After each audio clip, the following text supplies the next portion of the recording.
বরযাত্রীর শুভ আগমন অনুষ্ঠিত হইবে বিকাল দুপুর 1:30। আয় বালা কথা দুপুরে 1:30 তো আইতা আইবা হাসা এদিন জ্ঞান তু আল্লাহ সকাল বেলা সৈন্য বেটিরে সিলেট পাঠাই দেন ও নতুন ফিস আবার গেছে তো বাংলা লেখে লেনুলা প্রিন্স বিউটি পার্লার ই বাবা আমার কথা আনেন বুঝরানি জবাব দেব কা আজকের সমাজে বিয়া শাদী হয়নি মাথা নাই তো হয়নি আপনারা এলাকার বিয়া শাদী হয় না বিয়া শাদী কিলা ওই তো না ওই তো দুজাহানের বাচ্চা নবী কামলিওয়ালা ইকাইয়া গেছেন না উম্মতরে আপনারা আমার বাসাইতে হবে আশ্চর্য হেউ তো হবাই টোলা লাগাচ্ছে চাইলে মনে বেটা আপেল কমলা খটাই তোমার দিচ্ছে হুজুরে খাওয়া দাওয়া করছেন মাশাআল্লাহ হুজুরের ইচ্ছা মতো লইয়াইন জানো আমি হুজুরে তকলিফ দিতে না আমার ভাই এখন একটু কষ্ট হইবা আমার কয়েকটা মিনিট জবাব দিন জান বিয়া শাদীর রীতিনীতি বিয়া শাদীর কাজকর্ম বিয়া শাদীর আনুষ্ঠানিকতা আল্লাহ রসুলের জমানাত বিয়া শাদী হইছে না মাত্তা নাই তো বিয়া শাদী হইছে না রসুল পাক সাল্লাল্লাহু আলাইহি সাল্লামে তার উম্মতরে শিখাইয়া দিয়া গেলা ও আমার উম্মত হল তুমি তাই 3টা কাম তাড়াতাড়ি করিও দয়া করে একটু জবান খুলুকা কয়টা কাম তাড়াতাড়ি করতাম শোনা ভাই নজরে হকা কয়টা মুরব্বী হলে খেয়াল করেন জানো মা বই নকলে খেয়াল করেন জানো 1 নম্বরে আজান হয়ে গেলে তাড়াতাড়ি নামাজ পড়িল খেনে বাটি জবাব হইল নমাজের বাদে আজানের বাদে যদি নমাজ পড়ই না আর আল্লাহ না করক মরি যাইতে আপনি আমি বেঈমান হইয়া মরলাম মাতুরা না বেনমাজি হইয়া মরলাম সরি বেনমাজি হইয়া মরলাম না কিতা আর যদি নমাজি হইয়া মরি যায় অর্থাৎ আপনি যদি ই ওয়াক্ত নমাজ পড়িলাই না আপনার মৌত হয়ে যায় তা আল্লাহর দরবারও আপনি নামাজি হিসাবে গিয়ে হাজিরি দিলা সুবহানাল্লাহ লাভলা ক্ষতি 2 নম্বরে নবী ফরমাইছেন তোমরা উপযুক্ত ছেলে মেয়ে তাড়াতাড়ি বিয়া শাদী দিলে মাত্রই আজকের যে পরিস্থিতি উপযুক্ত লাগে না আগে উপযুক্ত বলতে কিতা বুঝাইল তো আর বর্তমানে উপযুক্ত বলতে কিতা বুঝাইল সুজা কত হইল বালিগ বালিগা যে ছেলেটা প্রাপ্তবয়স্ক বালিগ হয়ে গেছে যে মেয়েটা বালিগা হয়ে গেছে প্রাপ্তবয়স্ক হয়ে গেছে এই ছেলে মেয়েরে আপনি যত তাড়াতাড়ি পারেন আপনি বাবায় মায় বিয়া শাদী দিলেন বলে এই ছেলে মেয়ে যদি গুনাহ করে তো এই গুনার আসামি আপনি মা বাপ বনি দিবা দুঃখজনক হইল সত্য আজকাল আমরা কিছু মাই আর বাবা হল আছে যদি গরু আল্লাহ নামক কি দিলাই সুন্দর শান্তর তে বেটিয়ে হোক যেন মানিয়া তো ছিল 1933 ইংরেজিত যদি খসরা ছুটালা ভাইতে দিমান নাইলে গরে মরবা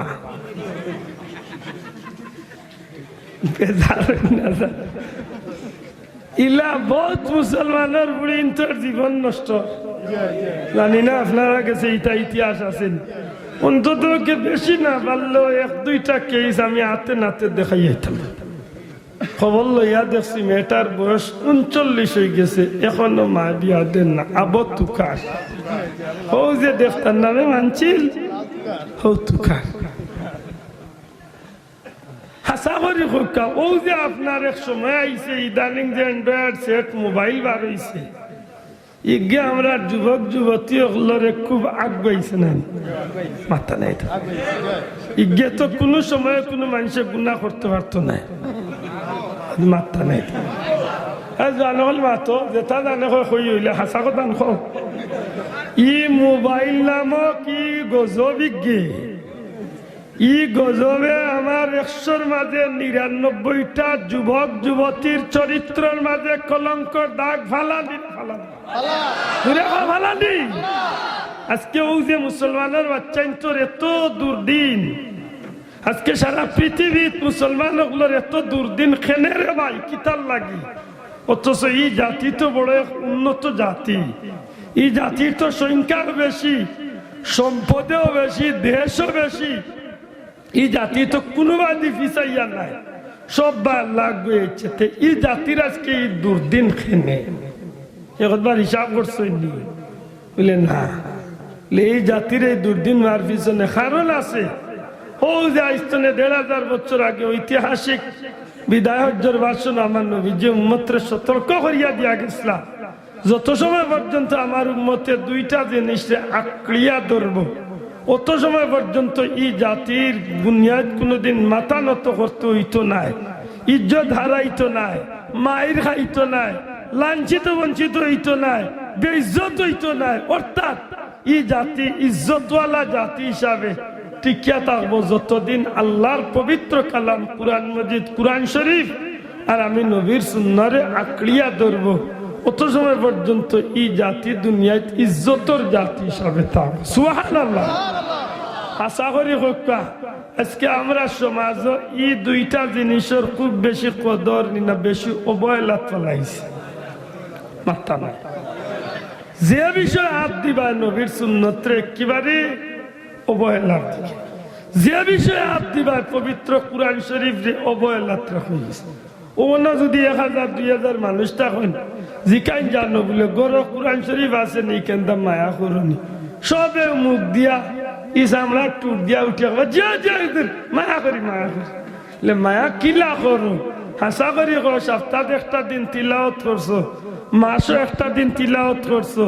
না, হো শুভরাতে একটা দিন তিলাওয়াত করছো বলে না ইকান হাসা। তবে ১৯৮৪ ইংরেজিতে আমার হৌর মরসলা আর দিন পড়ছিলাম, বেজারই না জানো ওইসে নি আল্লাহর পবিত্র কালাম রে মায়া করা মাত্তা না ওইসে নি জিকা মুসলমানের আরে নবীর সুন্নতরে কেমন মায়া করছো বলে সুন্নতরে কিলা মায়া করতাম বলে মনে করো বিয়া শাদির অনুষ্ঠান সুন্নতির আওয়াজটা চালু করো, কন্যা দেখা দেখি তো সুন্নত নফল ওয়াজিব ফরজ কবিরা গুনাহ আছে না নাই, মাত্তা নাই। ওই যে নিদানিং যেটা বেটাইনতে বেটিনতরে গিয়া দেখেন কন্যা দেখেন নৌসা হলে হাসা করি হোক একটা সুন্নতি নিয়মে দেখেন না কবিরা গুনার নিয়মে দেখেন। যা জানে কয় আমারে গালিয়াইও, কিন্তু হক কথা খান হো নাইলে কিয়ামতের দিন আল্লাহর কৌটো সাক্ষী হইবে। কোন বেটা কোন বেটিরে দেখতো ইখানে আইস্তনে ১,৫০০ বছর আগে আল্লাহ আমার নবীর মাধ্যমে সিদ্ধান্ত দিয়া গেছেন না, কোন বেটা কোন বেটিরে দেখতে পারবো আর কোন বেটিয়ে কোন বেটা দেখতে পারবো ইখান সিদ্ধান্ত নবীর মাধ্যমে আল্লাহ দিছেন না দিছেন না। একজন বেগানা পুরুষে একজন বেগানা মহিলারে দেখা কবিরা গুনাহ, ঠিক নেই মাত্তা না, ঠিক নেই ঠিক নেই। আজকে যেন কন্যা দেখা যাও কন্যা বেটিরে দেখতো ও মাই হল নাই তা শুন গো, কন্যা বেটিরে দেখতো যে বেটা বিয়া করতো একান্ত যদি দেখা লাগেতে হে বেটা দেখিল, আর যদি দেখা লাগেতে দামান্দর মা বাপে দেখিলাম মাতুজে না। আল্লাহ সাক্ষী রাখিয়া বর্তমান সমাজ খালি মা বাপে দেখিয়া দামান্দে দেখিয়া শেষ না, দামান্দর friend stuff my friend stuff friend বন্ধুরা এর লগে আরো আছেন বনি জামাইয়েরা, সম্মানিত বোনের জামাইগণ। হ্যাঁ আর অন্তত বলি জামাই আইন আর ফ্রেন্ড স্টাফর ২-৪ জন যদি যাই না কি যা তামলার কন্যা দেখলাই জানেন না জানো, অথচ ই বনি জামাই আইনতে বা ফ্রেন্ডে ই মেয়েরে ই মহিলারে দেখা মাথা নাই। আল্লাহ আল্লাহ শক্তি জানিয়ে যাতা মাথা জুড়ে যাইজ না না যাই যাইজ না না যাই নাকি না গুনা কি জাত গুনা হক কবিরা গুনা কি জাত গুনা কবিরা গুনা কবিরা গুনা কবিরা গুনা যে গুনা খালিস তওবা ছাড়া মাফি পাইবার সুযোগ নাই। শেষ নে বিয়ার অনুষ্ঠান না হবে শুরু, হবে শুরু। মাশাআল্লাহ কন্যা দেখার পর শেষ হইল না, মনে করিল শেষ হয়েছে, বিয়া ঠিক হয়ে গেছে। বিয়া ঠিক হইয়া মাশাআল্লাহ কালকে বিয়া হয়ে যেত, পরদিন বিয়া হয়ে যেত। বিয়ার আগর রাত কন্যার বাড়িও দৌসার বাড়িও যে গুরুত্বপূর্ণ অনুষ্ঠান পালিত হয়, যা দেখলে মনের মধ্যে কুচকুচি শুরু হয়ে যায়। আল্লাহ সাক্ষী রাখিয়া কইতে হইব, গায়ে হলুদ নামে যে অনুষ্ঠান আমরা দেশ করই, গায়ে হলুদ নামে যে অনুষ্ঠান আমরা, আমি আগে কইছি, আমি কথা নেন কইলাম না, আমি অন্য বিষয়ে মাতার ইচ্ছা আছে। আমার ভাই ইঙ্গিত দিচ্ছেন যে আমি ওই বিষয়ে একটু মাতাম, অনেকে দেওয়ার কর্তৃপক্ষের মাতুরালি লক্ষ্য করুকা বিষয়টা। তবে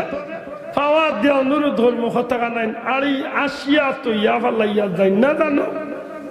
কিয়ামতের ময়দানের কথা মনে রাখি একটু কথা নাই, তোরে দিলর শান্তি শুনুক। এ যুবক, আপনি বিয়া করতা হাসা করি খুকা, আপনার বিয়ার অনুষ্ঠান গায়ে হলুদ না করলে তো যে মেয়েরে বিয়া করতা ও মেয়েও তো আপনার ঘরে আইব, গায়ে হলুদ করলেও আইব না করলেও। তেখেনেরে ভাই, এই কবিরা গুনার কাম করিয়া, এই জিনার কাম করিয়া, এই নাফরমানি কাম করিয়া, এই অনুষ্ঠানটা করিয়া মুসলমানের পবিত্র অনুষ্ঠান দেখে অপবিত্র মানে, ঠিক নি বাবা? ইনা কিছু মুরব্বী অকল থাকতে পারেন, বেজার হইল না জানার, বেজার হইল কিচ্ছু কইতাম নাই, যা জানে কই গালিয়ান যা। বহুত মুরব্বী হলে গুঙ্গা শয়তান লাখান জবাব দিন, যদি জিকা বলে চাচা আচ্ছি রে আপনার ফুড়ি রে গায়ে দিকটা তো আপনার গাঁর বড় বিচারি মুরব্বী হাজি সাহেব ওতা,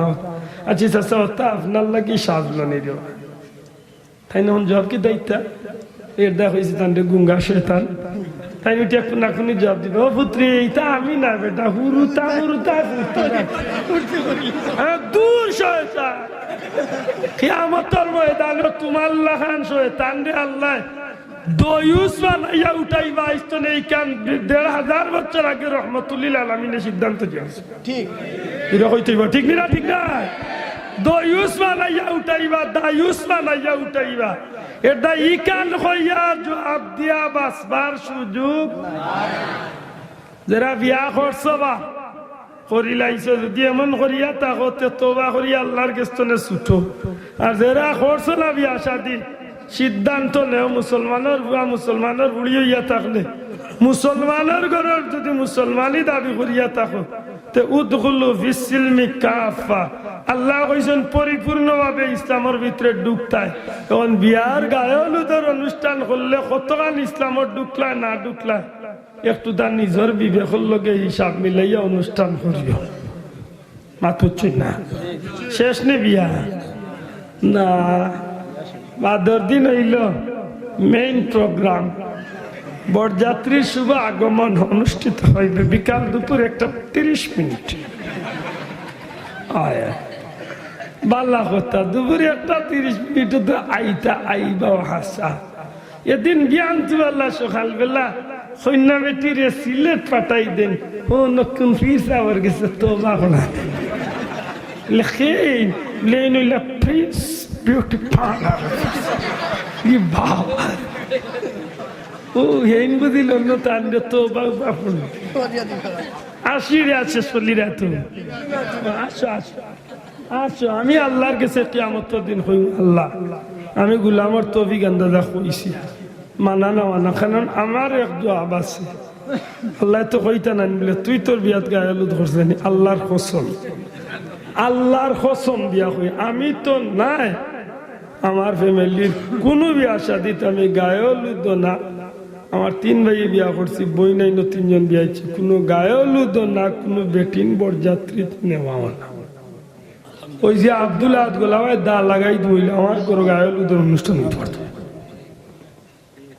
কিতা হুজুরি নাইলে হইলাম মানে এইলা কিছু ফ্যামিলি আমার সিলেক্ট আছে, আল্লাহর কসম দিয়া হইয়া। ও যে আজকে যে আল্লাহর বন্দারে আপনার ভাইছেন শ্রীরামপুরি হুজুরের আওলাদ, এই ফ্যামিলির মহিলা আজ পর্যন্ত কোনো মানুষের দেখার সুযোগ হয় না। আমার পীর মুর্শিদ বুলতলি সাহেবের ফ্যামিলির মহিলাগুলোর জীবনে কোনো মানুষ দেখবার সুযোগ, অথচ আমরা বাড়ির ভিতরে গিয়া খাওয়া দাওয়া পর্যন্ত করি। মাঝে মধ্যে আমার মতো হতো গিয়া ভিতর বাড়ি গিয়ে খাই, আইজ পর্যন্ত দেখছি না। সত্তর মাদ্দিস সাহুজুরের বাড়ি বা খালিগঞ্জের মাদ্দিস সাহুজুরের বাড়ি অসংখ্য দিন গেছি, জীবনে কোনোদিন কোনো বেটিন তোর চোখ দেখছি।